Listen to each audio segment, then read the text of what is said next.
Okay guys, today I'm going to be taking a look at the PXTOYS 9202. This is called the Desert Journey. Now, if you watch my channel or subscribe to it, then you probably saw recently I just did a review of the PXTOY 9200 Piranha. Now when I asked for this truck, I wanted to see, is this the same truck with just a different body, or there's some differences? Well, this is the exact same vehicle as the Piranha, so there's no reason for me to do another table review of this vehicle, because it's the same exact thing. It just has a different lexan body top with the spoiler that attaches here. It has the oil-filled shocks, which is always a nice bonus, which they don't mention anywhere, and the big 540 motor. Now, I just like the Piranha. It's not a super fast vehicle, but it has really a nice drive time, nice big soft tires, good suspension, the white LEDs in the front. So I'm going to take it out here and jump it where I was jumping the big Maximus truck earlier. So overall, this is a really nice truck, and like I said, it's just like the Piranha, and it has a whole lot of fun, and like I said, nice long drive time. So I'm not going to rehash everything. I'm just going to take it for a quick little drive here to show you the difference. Now on the Piranha, I put oil into the shocks because they were rather low. These, the suspension seems better. They're a little bit bouncier. They're not as sluggish, especially in the front. So I'm going to leave it as is and see how does this work as is without adding any extra oil to those shocks. So let's go ahead and take it out. Not bad, you know, probably around 20 miles an hour. Maybe. But of course, it's four-wheel drive. And when you drive something like I was driving the Maximus, it goes 50 miles an hour on brushless 4S. This seems a lot slower than it really is. See, it's not quite big enough to jump this hill, but it has no problem going over it. I really like these cars. I think the Piranha looks great, and I like the look of this Desert Journey too. It's a smooth driving car. I really like the tires. The suspension's really nice.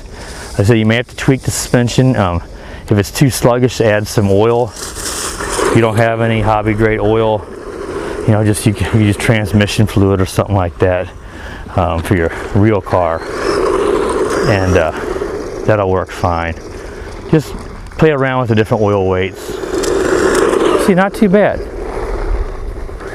Like I said, it's not super fast for a 540 motor, but I just like the way this thing is. I like it so many different ways that I don't really care. Not everybody's concerned about top speed.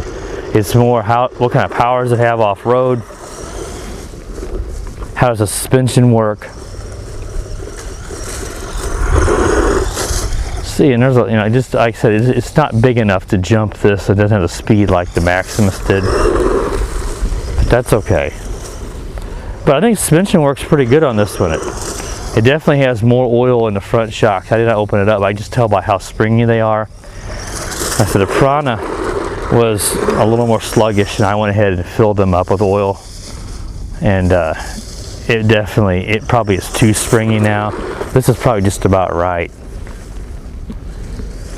But you just don't see oil-filled shocks on a $70 RC buggy. That weird sound here and there is a leaf getting caught. A leaf getting caught into the wheels.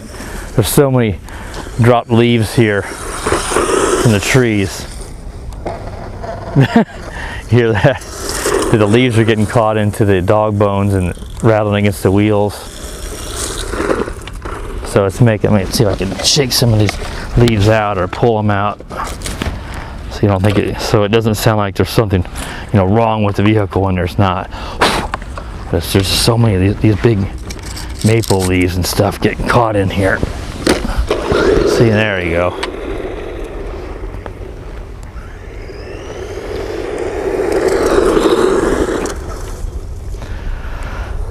But overall, I really like these trucks. And if you bought one of each one of these, you can swap the tops. The Piranha top will go right on this one. and vice versa. There's another leaf in there. That just makes such a horrible sound. It's just one of these stupid leaves. Ugh. Pull them out of here. There we go. Really, really nice. You know, this is a lot better than the stuff you'd see at like the Walmart, New Bright, and those kind of toys. People see those, they go buy them, and they're just, you know, they don't have oil-filled shocks or a big motor or a nice foam grip, pistol grip controller. I mean, this is just way better than what you're going to find at your brick and mortar stores here in the U.S. So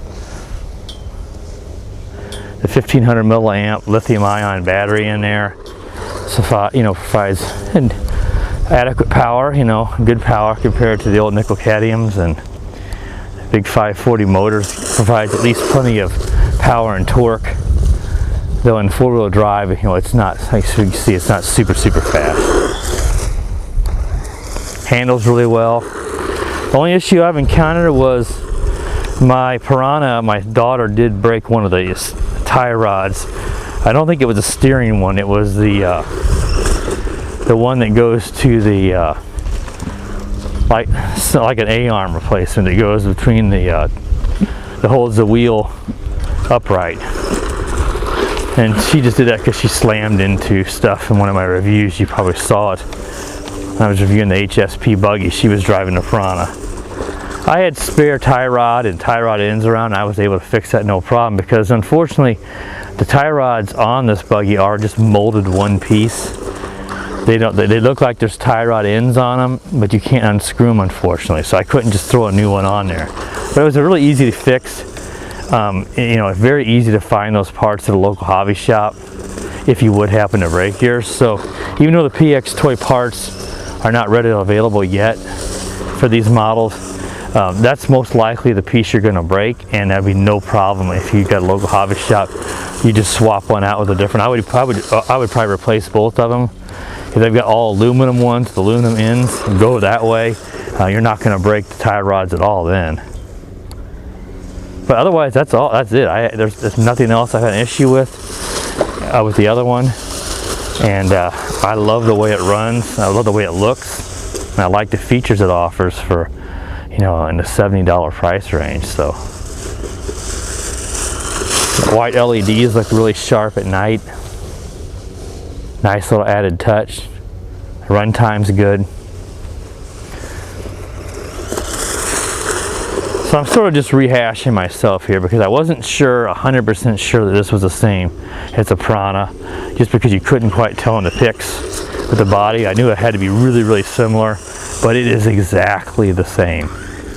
So you basically have your pick of choice between the two. I'm happy to have both of them. You know, it's kind of caught on a limb. There we go. That's still caught on it. Go. So another leaf in there making an awful sound. But if I want to take this out and I've got only one I want to take out, I can take both body tops, like I said, and I can drive it as a Piranha or I can drive it as a Desert Journey. You can see here, bottomed out a little bit.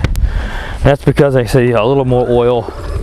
It probably wouldn't, but it doesn't have tons of clearance. But the suspension works really well. You're not going to see better suspension on a car in this price range because they just never include oil-filled, dampened suspension. Getting caught on it's getting caught on a limb. There we go. Just back it off.